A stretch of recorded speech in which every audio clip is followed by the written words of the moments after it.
au Père pour le sacrifice et la croix. Merci Seigneur pour les dons merveilleux de Jésus-Christ qui est venu, qui a donné sa vie, qui a donné son sang pour sauver l'homme et la femme que je suis. Ne parle pas de la religion. Vous allez voir les sorciers et les voisins qui vous demandent de l'argent pour leur servir. Alors que Jésus, le Fils de Dieu, il te donne la grâce. La seule personne qui intercède, le seul intercesseur dont parle la Bible, c'est Jésus-Christ. Le problème que vous avez, vous faites des choses sans vous référer à la parole de Dieu. Ne faites rien que la Bible ne dit pas. Ne faites rien que la Bible ne dit pas. Voyez, la parole de Dieu est une lampe à nos pieds. La parole de Dieu est une lampe à nos pieds. Voyez, je vous donnerai l'image d'une sœur.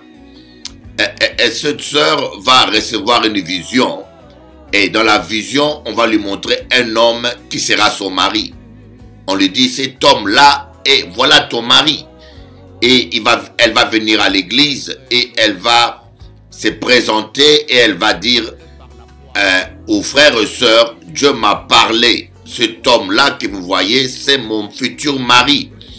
Et le frère et sœur vont lui dire, mais ma sœur, cet homme-là est un homme marié.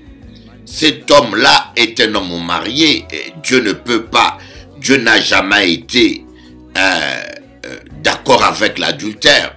Et la sœur va dire, mais non. Dieu m'a dit, je l'ai senti, j'ai vu un ange en vision, un ange qui m'est apparu. Il avait des lumières, il était comme ça, j'ai eu une apparition. Donc je crois ce que j'ai vu. On dit, mais ma sœur, tu dois croire d'abord à la parole de Dieu. Il faut que la parole de Dieu soit au-dessus de Bishop Eli. Il faut que la parole de Dieu soit au-dessus des prédications. Il faut que la parole de Dieu soit au-dessus de la prophétie. Il faut que la parole de Dieu soit au-dessus de tes visions. Il faut que la parole de Dieu soit au-dessus de tout. Ne mettez rien au-dessus de la parole.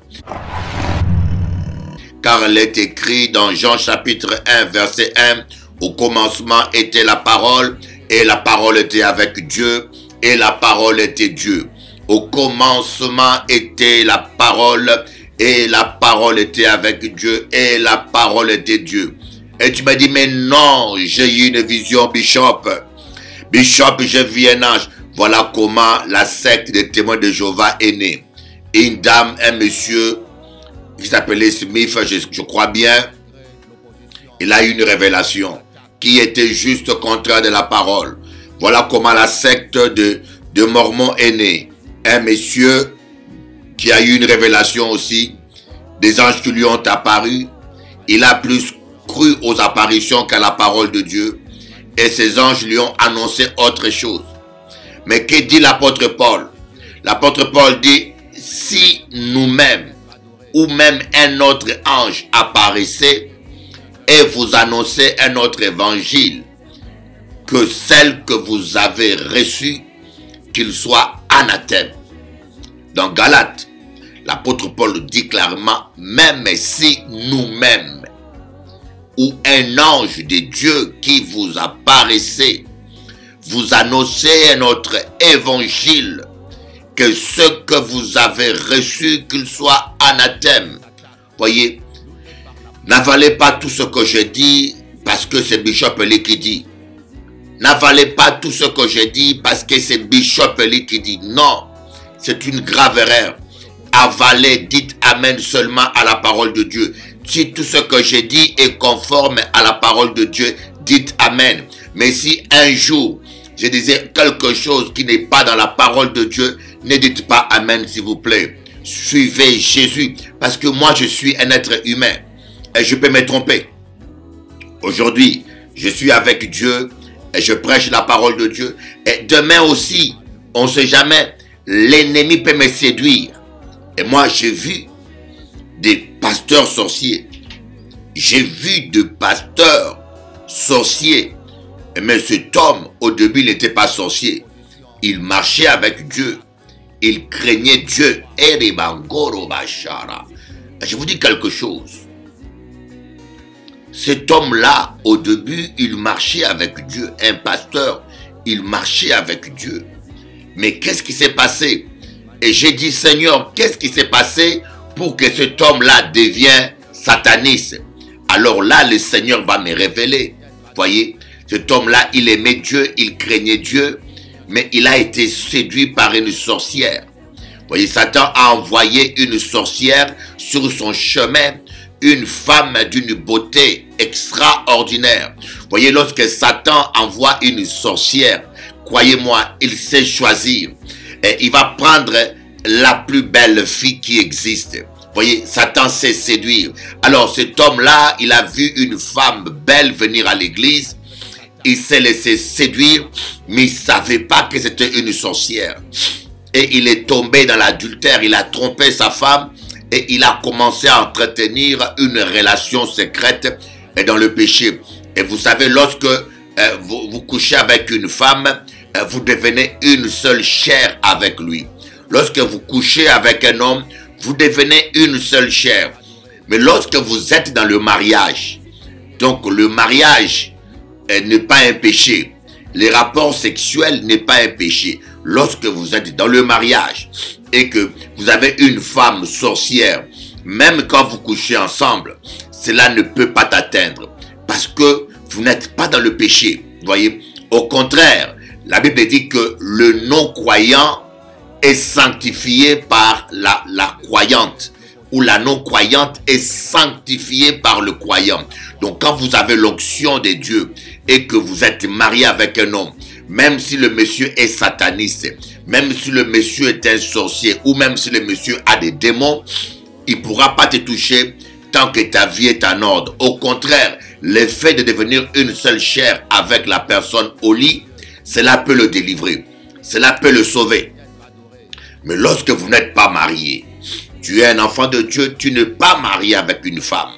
Ou tu es marié avec une femme, mais tu vas coucher dans le péché, dans l'impudicité ou dans l'adultère avec une autre femme que tu ne connais pas des fois. Et vous savez, vous êtes simplement en train d'exposer votre vie. Parce que l'onction va te quitter. Comme j'avais dit un jour, si Dieu le Père avait abandonné son fils à la croix, ce n'est pas toi qui ne vas pas abandonner. J'aimerais répéter un peu encore pour expliquer bien ça aux petits jeunes pasteurs. Faites attention, le diable envoie des femmes pour détruire les jeunes pasteurs, les jeunes ministères. Si Dieu avait abandonné son fils à la croix à cause du péché, ce n'est pas toi qui ne vas pas abandonner à cause du péché. À la croix, Jésus-Christ s'est fait péché et malédiction. Il a pris tous nos péchés. Tous nos péchés étaient tombés sur lui. Et l'onction l'avait quitté. Voilà pourquoi Jésus-Christ, homme, avait dit à la croix, mon Père, mon Père, mon Père, pourquoi m'as-tu abandonné? Élie, Élie, Élie, lama sabachthani. Mon Père, pourquoi m'as-tu abandonné? C'était pour dire que l'onction s'était retirée de lui quand il est devenu malédiction et qu'il a pris le péché du monde entier. Alors toi, tu es un enfant de Dieu, tu es un homme de Dieu, tu vas baisser ton pantalon, tu vas enlever ton slip et tu vas aller à l'hôtel avec une sorcière et tu penses que Dieu va être avec toi. Non, l'onction se retire.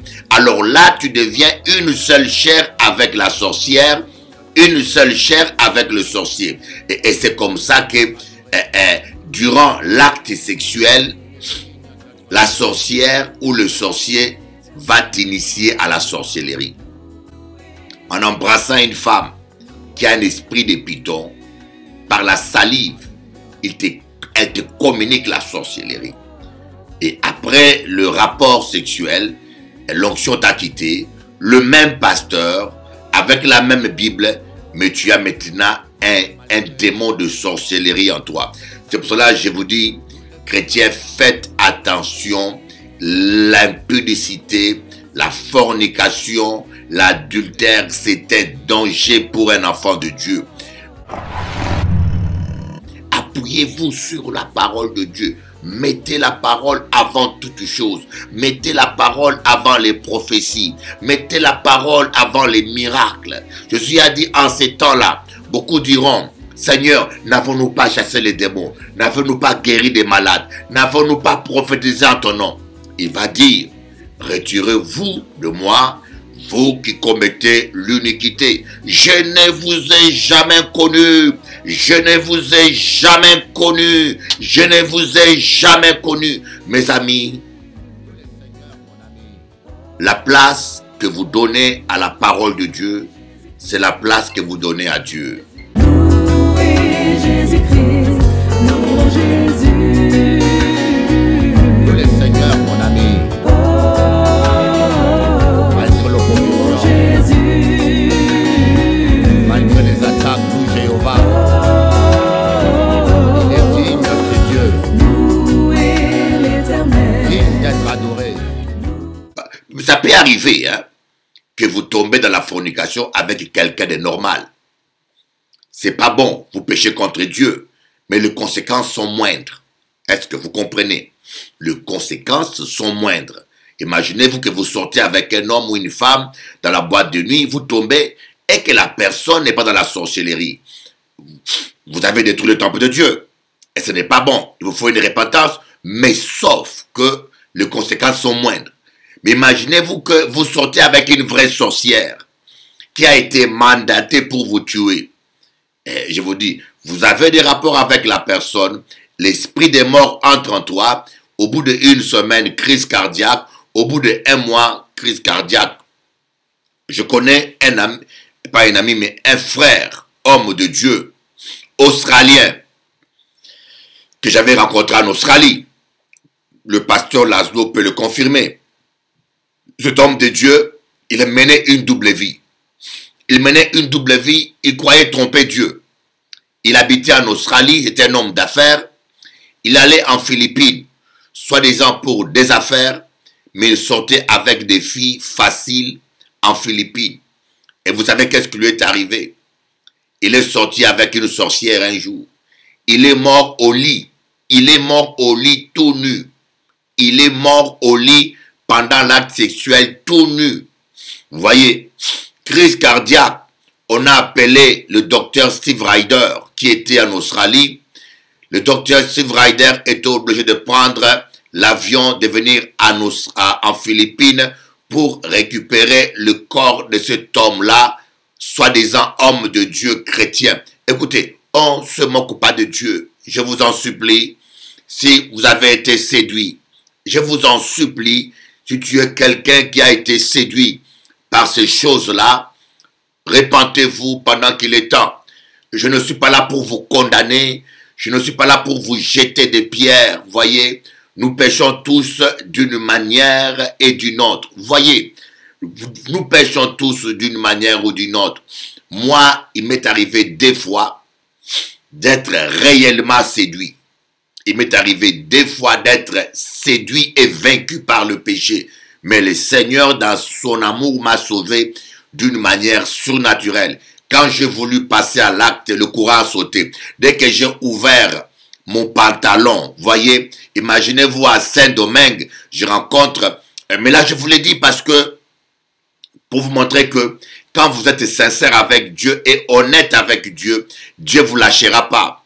Voyez, je me suis retrouvé seul à Saint-Domingue, et j'étais un peu dépressive, et j'étais dans un supermarché qu'on appelle Place à Centrale. Les gens qui connaissent Saint-Domingue, ils savent. Et je suis allé prendre un verre de coca, dans un bistrot, une forme de bistrot à la place centrale, vraiment dans le parking en haut, et j'ai vu une belle jeune femme qui servait, mais d'une beauté, je peux vous dire, il y a des beautés, hein, il y a des beautés. Alors j'ai dit, wow, j'étais là en train de l'admirer, et je parlais avec elle, et puis voilà, le courant passait, je lui dis, tu viens, on va parler chez moi, on va manger. Elle est venue. Alors là, je peux vous dire, plus vous êtes tenté, plus le corps se réveille, moins vous vous rappelez de la Bible. Je vous dis une chose, plus le corps se réveille, moins vous vous rappelez de la Bible. Alors là, j'ai oublié même l'Ancien Testament, ni le Nouveau Testament, l'Apocalypse et Genèse, ça ne me disait plus rien. Le Saint-Esprit a essayé de me bousculer. J'ai dit non, non, non, là, à qu'à manger poulet grillé. Je vais manger de poulet. Je n'ai pas le temps même de déplumer. À qu'à manger et les plumes, et les poulets, et les... Et je vous dis, là j'habitais à Sarasota, près de l'hôtel Ambassador, juste pas loin des McDonald's. Et c'est arrivé comme ça. La séduction c'est fort, hein. La séduction c'est arrivé comme ça. On s'est retrouvé dans la chambre. Elle était au lit. Et vous voyez, quand vous êtes surexcité, vous ne vous rappelez, vous ne contrôlez plus. Quand j'ai pris ma main, je l'ai mis dans ma ceinture. Je commençais à ouvrir la ceinture du pantalon. Ça faisait combien? Ça faisait au moins 2 ans, ou 1 an ou 2 ans, que j'avais cet appartement. Et mon appartement se trouvait près de l'hôtel Ambassador. C'est-à-dire que c'est l'hôtel le plus huppé, le plus respecté de Saint-Domingue. C'est l'hôtel le plus cher, le plus... Alors, ces secteurs-là, on coupe jamais le courant. Dans ces secteurs-là, on coupe jamais le courant. Je vous dis devant Dieu, si je rajoute quelque chose que le Saint-Esprit m'entende, je ne peux pas mentir contre Dieu. Et je vous en parle, c'est ma vie privée. Mais je sais que ça peut aider quelqu'un là. Ça peut aider quelqu'un à comprendre les choses. Je n'ai rien à cacher. Je vous donne mon témoignage parce que ça peut sauver quelqu'un là. Dans ces secteurs-là, on coupe jamais le courant. On coupe le courant à Saint-Domingue partout sauf là. Parce que c'est un quartier protégé. Et quand j'ai ouvert la ceinture, c'est comme si j'ai appuyé sur le compteur du moteur. Hein, voyez, le compteur d'électricité. Je vous dis, c'était synchronique. C'est comme si le courant du quartier était la connexion entre mes 2 ceintures. La ceinture est comme ça. C'est comme si c'était 2 fils électriques qui s'est croisés. Quand j'ai fait tac, le courant a sauté, boum. Même la fille n'a rien compris. Et quand moi, j'ai vu que le courant a sauté, exactement quand j'ai enlevé la ceinture, mon esprit est revenu en moi-même. Je vous dis, mon esprit est revenu en moi-même. J'ai compris que c'était la main de Dieu. J'ai compris que c'était Jéhovah. Vous savez, même quand vous doutez, hein, même quand vous oubliez, mais il y a des signes qui ne trompent pas. Quand j'ai fait tchac, ça fait boum, le courant est coupé. La fille a fait ah! La fille a eu peur, elle n'a rien compris. J'ai compris que c'était papa. C'était papa qui ne voulait pas que je tombe. J'ai refermé mon pantalon, j'ai monté les directs, j'ai remis ma chemise, je suis sorti au salon, je me suis assis, j'ai tenu la tête. Mon esprit est revenu. J'ai dit, Seigneur, merci.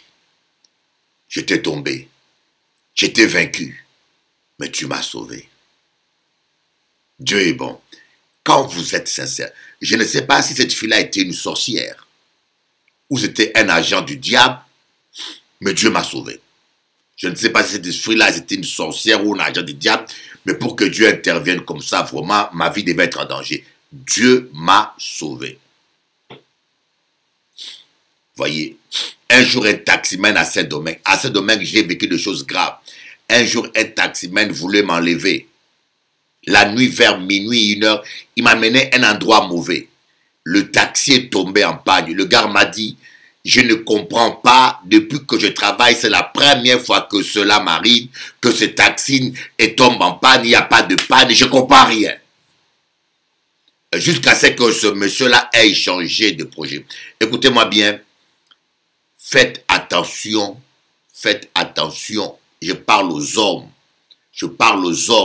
beaucoup des hommes ont perdu leur vie, leur santé, beaucoup de femmes ont perdu leur vie. Le problème que nous avons avec les gens, vous vous dites chrétiens, mais vous couchez facilement.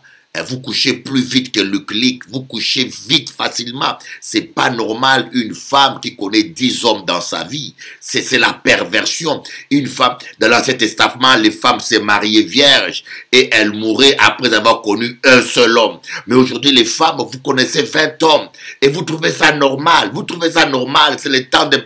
Même les hommes couchent comme des lapins. Tu connais pas une femme, tu connais pas si elle est sorcière, si elle a pratiqué le vaudou, tu connais pas quelle est sa mission, tu baisses les pantalons. Aujourd'hui, l'acte sexuel est devenu comme un café à boire. Comme on prend un café, voilà, on fait l'amour. C'est grave. Soyez prudents. Voilà comment cet homme de Dieu dont je vous parle, il a été initié à la sorcellerie. Voilà pourquoi vous devez vous appuyer sur aucun homme de Dieu. Appuyez-vous seulement sur Jésus-Christ, mes amis. Moi, je vous enseigne. Ne vous appuyez pas sur moi. On est au temps de la fin. Aujourd'hui, je suis dans la vérité. Je souhaite que Dieu me garde dans la vérité. Mais demain, je peux être séduit et je dérape. Et si toi, tu es sur mon dos, on va déraper ensemble. La place que vous donnez à la parole de Dieu, c'est la place que vous donnez à Dieu. Donnez à la parole de Dieu la première place. Vous ne serez pas déçus. Que la parole de Dieu passe avant les visions. Que la parole de Dieu passe avant les révélations. Que la parole de Dieu passe avant les prophéties. Que la parole de Dieu passe avant l'église. Que la parole de Dieu passe avant les chapelets. Que la parole de Dieu passe avant toute chose. Car au commencement était la parole et la parole était avec Dieu et la parole était Dieu. Dans d'autres versions, on dit au commencement était le Verbe et le Verbe était tourné vers Dieu et le Verbe était Dieu. Et dans le Coran, on dit Jésus-Christ est le Verbe de Dieu. J'aimerais vous dire une chose. Dans le Coran, il y a des vérités qui sont mélangées avec des mensonges. Voyez, il y a certains passages, le diable a mélangé, a infiltré des mensonges dedans pour dérailler les gens. Voyez, parce que il y a un musulman qui a dit, qui s'est converti, parce qu'en lisant le Coran, on lui a dit, va lire le livre des chrétiens. Le Coran conseille des musulmans de lire la Bible. Cela est en noir et blanc. Voyez, le Coran dit aux musulmans, allez lire la Bible. Voyez, et le Coran même donne un témoignage sur l'évangile. Mais l'ennemi, pour des raisons politiques, il y a des gens qui ont récupéré le Coran pour mélanger, pour manipuler et égarer les musulmans dans cette voie de violence, de haine, de guerre dans lesquelles ils sont tombés. Ça, c'est ma conviction. Ça, c'est ma conviction. Vous devez donner la première place. Vous voyez, les gens des fois m'appellent, ils entendent que je suis en train de prêcher la parole, mais ils insistent, je ne peux pas couper la parole de Dieu pour répondre à un appel. Donc, voilà pourquoi je dis que il y a des, quand vous m'appelez, vous entendez que je prêche, ou quand vous m'appelez, je ne réponds pas, n'insistez pas, soyez patient, attendez. Par respect, au moins, je ne peux pas comprendre des chrétiens qui appellent un homme de Dieu et qui attendent que cet homme-là est en train de prêcher, et ils veulent couper la prédication pour qu'on entende leurs problèmes. Donnez la parole la première place. David dit, ta parole est une lampe qui éclaire mon sentier. Ta parole est une lampe qui éclaire mon sentier. Ta parole est une lampe qui éclaire mon sentier. Ta parole. Nous devons retourner à la parole de Dieu. Un chrétien m'a dit, mais il y a un seul Dieu. Mais pourquoi il y a tant de religions? Il y a un seul Dieu. Pourquoi il y a tant de religions? Parce que les gens ne suivent pas la parole. Voyez, peu importe là où tu es, si nous avons tous un même GPS différent, hein? Vous êtes à Bordeaux, l'autre il est à Marseille, l'autre il est à je ne sais pas où. Nous mettons la même adresse dans nos GPS. Et si nous suivons tous ce GPS exactement, je suis convaincu qu'on va tous se croiser aux mêmes adresses, à la même adresse, n'est-ce pas? C'est un peu ça.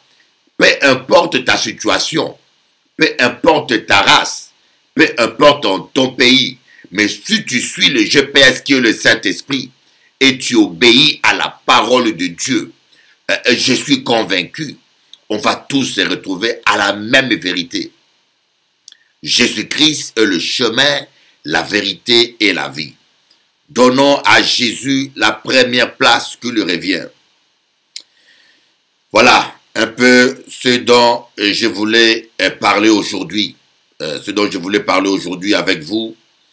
C'est quelque chose que je n'ai pas partagé, mais que le Saint-Esprit m'a donné à partager avec vous aujourd'hui. Voilà pourquoi je voulais partager avec vous cela. Et la parole de Dieu doit être au-dessus des visions. La parole de Dieu doit être au-dessus des révélations. La parole de Dieu doit être au-dessus de tout ce que nous faisons.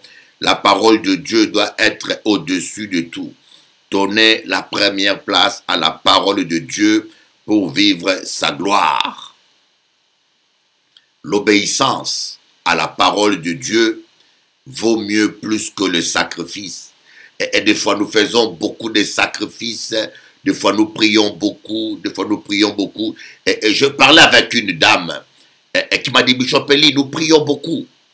Il m'a dit, dans notre église, nous prions beaucoup.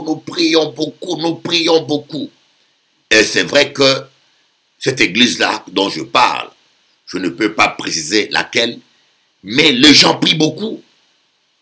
Je ne connais pas une seule église qui prie comme cette église. Tous les vendredis, il y a veillée. Le soir, vendredi, il y a louange. La journée, il y a la prière. Ces gens-là prient beaucoup. Mais le diable arrive à entrer dans l'église, à diviser l'église, à bloquer l'église. On dit, mais... Alors, je parle avec ce pasteur. Il dit, mais... Le pasteur me dit, mais qu'est-ce qui se passe? Je dis, c'est bien de prier. Mais l'obéissance vaut plus que la prière. L'obéissance vaut plus que le sacrifice. Et vous priez, mais entre vous, il y a la division. Et vous priez entre vous. Allez voir ces gens-là qui prient. Ils murmurent comme des païens. Allez voir ces gens-là qui prient tous les jours. Vous allez les voir, ils murmurent comme des païens. Ils sont fâchés. Quand ils se fâchent, il oublie même qu'il est pasteur, ou il est ancien, ou il est bishop. Il commence à dire n'importe, même devant le nouveau converti. Ce sont des gens qui sont possédés par l'esprit de murmure, et tout le temps en train de murmurer. Voyez, il y a des choses que Dieu permet pour sa gloire. Dieu peut permettre que quelqu'un vienne en retard, parce qu'il a un plan pour ça. Même les retards, des fois, Dieu peut le permettre pour sa gloire. Dieu peut permettre même que, par exemple, moi je connais une fois, un jour, dans une église à Paris, il y avait un orateur qui était prévu. Un orateur très connu. Et les gens entendaient cet orateur, mais cet orateur n'est pas venu. Certaines personnes ont commencé à murmurer. Mais c'était le plan de Dieu. C'est Dieu qui avait empêché à ce monsieur-là de venir prêcher ce jour-là. Parce que Dieu avait prévu un autre orateur. Et pendant ce désordre-là, on disait, mais qui va prêcher? C'est là que quelqu'un a dit, mais il y a un prédicateur ici. On a pris ce prédicateur qui était très peu connu. Mais il a prêché. On a vu la gloire de Dieu comme jamais. On a vu une gloire comme jamais, des malades guéris, des miracles. On a vu la main de Dieu à une dimension inimaginable. Et c'est là qu'on a compris que c'était le plan de Dieu. On a compris après. Mais les gens ont déjà murmuré. Certains ont murmuré, certains ont parlé mal contre ce prédicateur. Et quand ce prédicateur est arrivé après le culte, il va dire, mes amis, c'est Dieu qui m'a bloqué. J'étais dans ma chambre, je voulais sortir, je n'arrivais plus à bouger. D'abord, j'ai perdu les clés pour sortir de la chambre. Je n'arrivais pas à sortir et je tournais en rond. Je n'arrivais plus à bouger. Je tournais en rond, je n'arrivais plus à bouger. Et jusqu'à ce qu'à un moment donné, je me suis mis à prier et j'ai senti que Dieu voulait que je reste. Je n'ai pas compris pourquoi. Alors, les frères, qui avait traité ce pasteur de pas sérieux, qu'il avait traité de tous les noms, ils étaient confondus. On a dit, mais pourquoi vous avez murmuré? Vous avez parlé du mal d'un homme de Dieu. Parfois, les retards sont pour sa gloire. Des fois, Dieu peut bloquer le chemin de quelqu'un parce qu'il a prévu quelqu'un d'autre. On peut faire notre programme comme ça. On dit, écoutez, le programme sera fait comme ça, comme ça, comme ça. La personne qui fait le programme oublie. Ou bien, il oublie d'annoncer. Et si on murmure contre lui, des fois, c'est Dieu qui peut même bloquer la mémoire de quelqu'un. Vous voyez, Pharaon. Pharaon, Dieu endurcissait son cœur pour l'empêcher de libérer les enfants d'Israël. C'est Dieu qui envoie Moïse et c'est le même Dieu qui a endurci le cœur de Pharaon pour qu'il ne libère pas les enfants d'Israël. Parce que Dieu avait décidé que Pharaon devait être puni et châtié. Dieu avait décidé de manifester sa gloire. Il était juste. Il a envoyé Moïse parce qu'il était juste. Mais en même temps, il a endurci le cœur de Pharaon pour que Pharaon soit puni. Voyez, donc si vous commencez à murmurer, quand vous ne comprenez pas quelque chose, taisez-vous et priez. On dit, le mécontentement ou le murmure repose dans le sein des insensés. Il y a des gens qui murmurent, qui murmurent. Ta femme est en retard, tu murmures, tu murmures. Le frère est en retard, le murmure.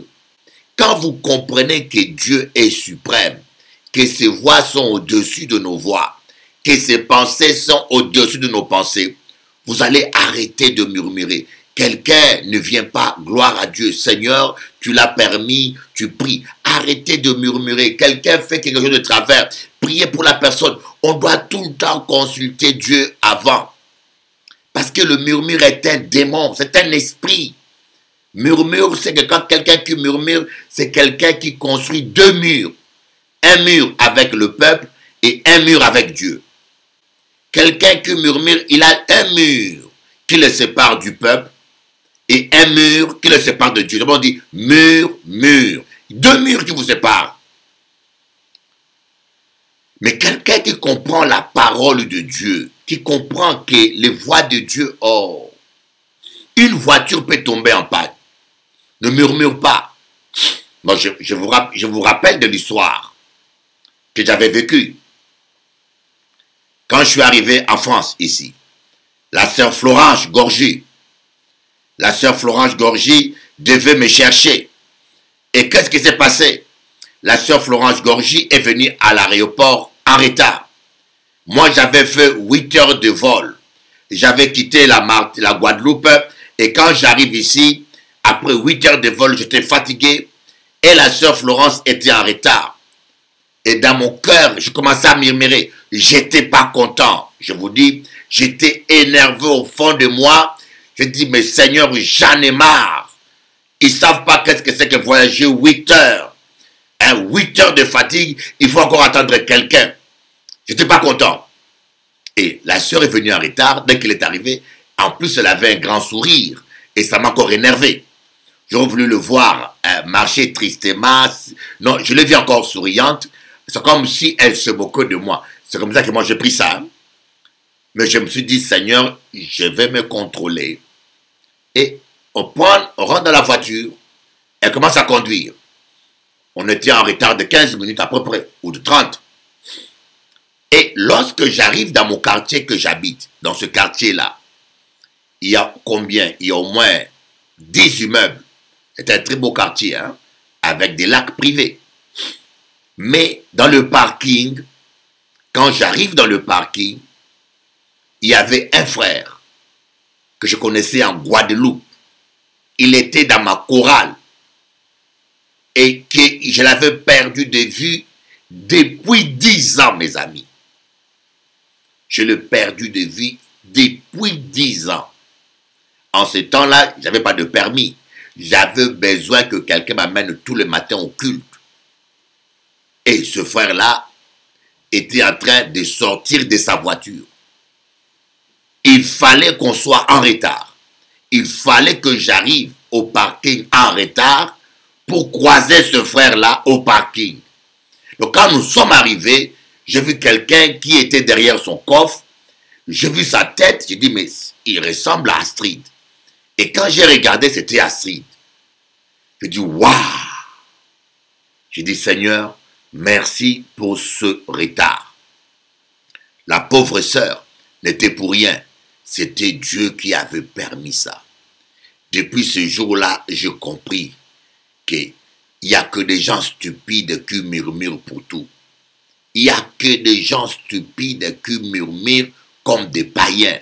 Parce que quand vous comprenez les voies de Dieu, vous comprenez que c'est Dieu qui dirige toutes choses et que vous n'êtes qu'un être humain et que même certains retards, Dieu peut le permettre pour accomplir son plan. Même certaines choses bizarres, je vous dis, certaines choses bizarres, Dieu peut le permettre pour accomplir son plan. Le jour où vous allez comprendre ça, vous allez commencer à vous taire.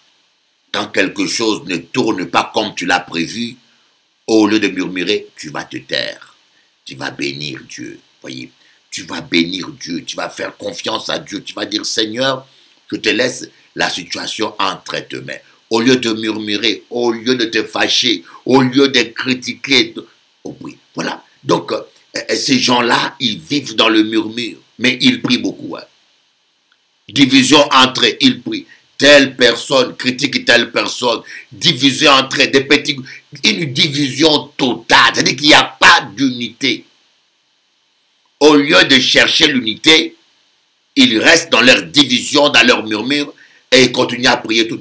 Mais il y a qu'à prendre bon Dieu comme un couillon. Vous pensez que Dieu ne voit pas l'état de votre cœur quand tu n'aimes pas ton frère, quand tu n'aimes pas ta soeur, quand tu critiques ton frère, quand tu murmures contre ta soeur. Mais cet état d'esprit-là fait que nos prières ne montent plus.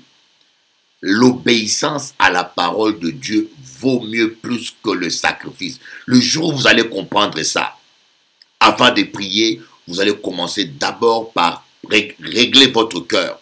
Avant de prier, vous allez commencer d'abord par vous examiner vous-même devant Dieu, réclamer le sang de Jésus et demander pardon pour tout ce qu'on dit et on fait qui n'est pas à sa gloire, de peur de prier vainement, mes amis. La parole de Dieu, elle doit être avant toute chose. La parole de Dieu. Je vous donnerai un témoignage que j'ai entendu. Un témoignage qui est historique. Avant de clôturer, nous sommes toujours à Télé Anti. Cette émission, elle est merveilleuse. Tous les jours, Dieu parle. En comptant, Bogamoin, en comptant d'être une bénédiction pour toi. Je suis content d'être une bénédiction pour toi. Je suis très content. Mais j'aimerais vous dire quelque chose. Martin Luther, celui qui a fait la réforme, c'est un instrument, on appelle ça, c'est un instrument que Dieu a utilisé. Un jour qu'il priait, il était à genoux, il a vu Jésus-Christ. Il a vu Jésus-Christ lui apparaître. Il a vu Jésus, plein de lumière, de gloire, lui apparaître dans sa chambre. Et quand il a vu ça, il a voulu commencer à adorer, mais une voix dans son cœur, le Saint-Esprit lui a dit, ne t'agenouille pas devant lui. Il a hésité. Et le Saint-Esprit lui a dit, regarde sa tête, il a une couronne. Qu'est-ce qu'il est écrit dans la parole? D'après la Bible, Jésus-Christ n'est pas encore couronné. Jésus-Christ sera couronné par les saints. Un roi est couronné par son peuple. Jésus-Christ sera couronné par les saints. Après l'enlèvement à Jérusalem, il sera couronné sur le trône de David. Vous savez que d'après la Bible, Jésus-Christ viendra régner pendant 1000 ans sur terre en Israël. Satan sera lié pendant 1000 ans. Vous savez ça?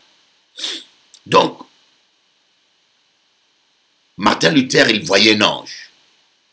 Pur, plein de gloire, propre, qui rayonnait. Un ange de lumière. Mais il y avait quelque chose qui n'était pas en accord avec la parole. Il a regardé, il y avait quelque chose qui n'était pas en accord avec la parole. ou bien il s'appuyait sur ce qu'il voyait, sur l'impression impactante, sur les rayonnements que dégageait cet ange pour adorer cet ange, ou bien il s'appuyait sur la parole. Car au commencement était la parole, et la parole était avec Dieu, et la parole était Dieu. Alors, il a préféré s'appuyer sur la parole de Dieu. Il a demandé à cet ange-là, il est écrit que le Fils de Dieu sera couronné par ses saints. Et toi, qui t'a couronné? Ce type d'ange n'arrivait pas à répondre. Alors là, Martin Luther a dit au nom de Jésus, automatiquement, cette apparition qui semblait être l'apparition de Christ s'est transformée en un être bizarroïde. Il a vu le diable en personne et il a pris la fuite. C'est biblique. Satan se déguise en ange de lumière. Il n'est pas étonnant que ses serviteurs aussi se déguisent en serviteurs de Dieu. Mettez la parole avant toute chose. Mettez la parole de Dieu avant toute chose, avant les apparitions. Jésus a dit, voici comment vous devez prier. Il n'a pas dit notre mère qui est dans les cieux, mes amis. Mes amis catholiques, je vous aime. Marie était une femme formidable. Si j'ai rencontré une femme qui ressemble à Marie, oh, je la marie tout de suite. Marie, c'est l'une des femmes la plus vertueuse qui n'a jamais existé sur terre. Marie était une femme extraordinaire, admirable. Je dis, Seigneur, donne-moi une femme qui a le caractère de Marie. Et j'ai un grand respect pour cette femme-là. Une grande servante de Dieu. Mais la prière ne doit pas être adressée à Marie. Laissez Marie tranquille. Elle est au paradis avec, en train d'adorer Jésus-Christ. Voyez? Laissez Marie tranquille. Jésus a dit, voici comment vous devez prier. Notre Père qui est dans les cieux. Est-ce que vous voulez obéir à la parole de Dieu ou pas? Voici comment vous devez prier. Notre Père qui est dans les cieux. Ce n'est pas dit notre archange ou archange Michel ou Saint Paul. Non, non. Notre Père. La prière ne doit être adressée qu'à notre Père. Au nom de Jésus-Christ. Nous allons continuer la suite. Que Dieu vous bénisse et soyez bénis et à bientôt. Votre site internet.